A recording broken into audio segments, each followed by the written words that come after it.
Hello friends, कैसे हैं आप। नमस्कार, आदाब, सत श्री अकाल। जैसा कि आप जानते हैं, मेरा नाम है निरुपम जादव और हर रोज़ की तरह मैं आपके लिए नई नई कहानी लेके आता हूँ कि नहीं आता। लेकिन आज मैं आपके लिए कहानी लेके नहीं आया हूँ। आज मैं आपके लिए कुछ ज्ञानवान चीज़ लेके आया हूँ, लेकिन मैं आपको बोर नहीं करूँगा। बस दो चौपाई हैं, उनका मैं आपको मतलब बताऊँगा और वैसे ही नहीं उठा लाया मैं चौपाइयों को। इसमें वाकई कुछ मतलब है जो हमारी ज़िंदगी से जुड़ा हुआ है। तो चलिए बात करते हैं। पहली चौपाई में स्टार्ट कर रहा हूँ।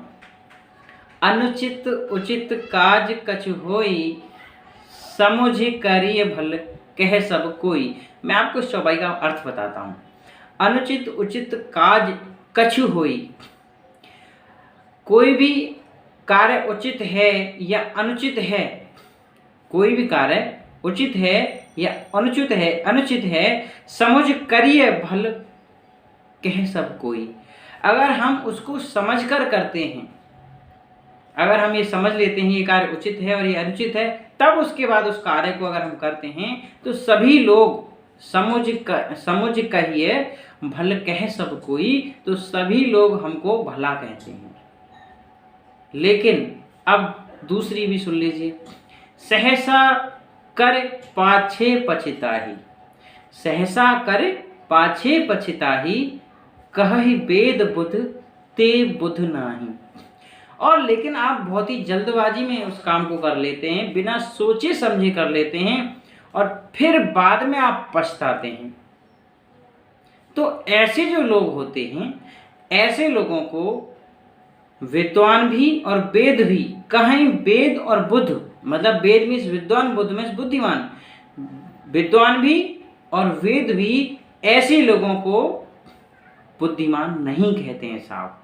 तो समझ में आ गया आपकी पूरी चौपाई का अर्थ। चौपाई का अर्थ यही है, किसी भी कार्य को बिना विचारे नहीं करना चाहिए, बिना विचारे किसी कार्य को नहीं करना चाहिए। और जो भी लोग करते हैं उनको बुद्धिमान नहीं माना जाता है, ना तो वेद उसको बुद्धिमान मानते हैं और ना ही विद्वान लोग भी उसे बुद्धिमान मानते हैं।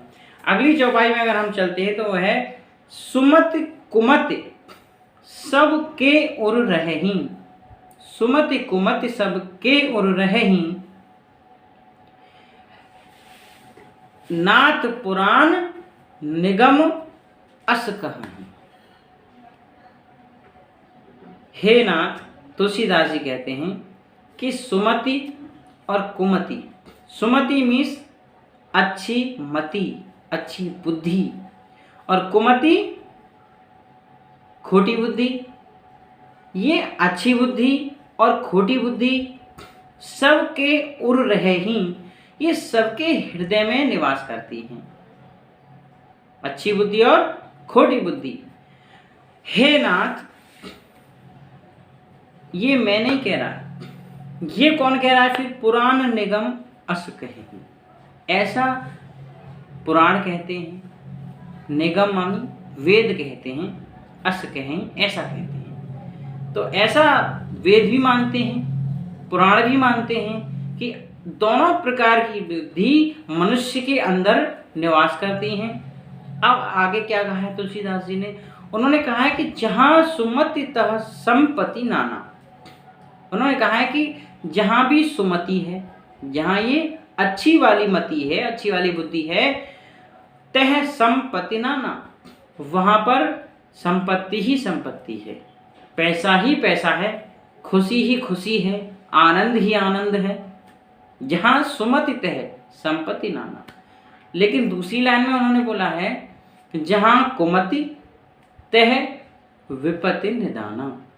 और जहाँ पर ये कुमति है, गलत बुद्धि है, खोटी बुद्धि है, विचार अच्छे नहीं हैं, थॉट्स अच्छे नहीं हैं, चाहते तो बहुत कुछ है लेकिन थॉट्स अच्छे नहीं हैं, दूसरों के बारे में विचार भी अच्छे नहीं हैं, जहाँ कुमति तह विपत्ति निदाना। और जहाँ पे ये ऐसी बुद्धि है, खोटी बुद्धि है, वहाँ विपत्ति ही विपत्ति है, आफत ही आफत है। लोग खुद में अपने आप में दुखी हैं। अब दुखी इसलिए हैं क्योंकि दूसरों को देख के दुखी हैं। कुमति सी तो कहते हैं खोटी बुद्धि। तो साहब चौपाइयों से क्या समझ में आया? कमेंट बॉक्स में लिखिएगा। दोनों चौपाई मैंने जो बोली हैं पहले बोली थी कि सोच समझकर काम करना चाहिए, पहली चौपाइयों का तो मतलब ये था। और दूसरी चौपाइयों का मतलब ये है कि ये हमारी बुद्धि को हमें ठीक करना है। ऐसा नहीं हमारी बुद्धि खराब हो गई है, कहने का मतलब है उसे सही लाइन पे लाना। अगर ऐसा हमारे साथ हो रहा है तो, अगर हम दूसरों के बारे में बुरा सोच रहे हैं तो हमारी बुद्धि खोटी बुद्धि है। हमें ब्रॉड माइंडेड होना चाहिए, हमारे विचार स्प्रेडेड होने चाहिए, फैले हुए होने चाहिए। हम एक गांव को लेके नहीं, हम पूरे समाज को लेके और हम पूरे देश को लेकर सोचेंगे तो हमारा जो बुद्धि है वो बड़ी हो जाएगी, सुबुद्धि हो जाएगी, सुमति हो जाएगी साहब। तो ये जो मैंने चौपाइयाँ सुनाई हैं ये तुलसीदास की चौपाई हैं, और ये रामायण की नहीं, ये रामचरितमानस की चौपाई है। रामायण को वाल्मीकि ने लिखा था और रामचरितमानस को तुलसीदास ने। कुछ लोग गलत फहमी में हो जाते हैं कि रामायण की चौपाई। Thank you very much. कैसी लगी चौपाई कमेंट बॉक्स में लिखिएगा, और अच्छी लगी हो तो, नहीं लगी हो तो भी लिखिएगा। शुक्रिया।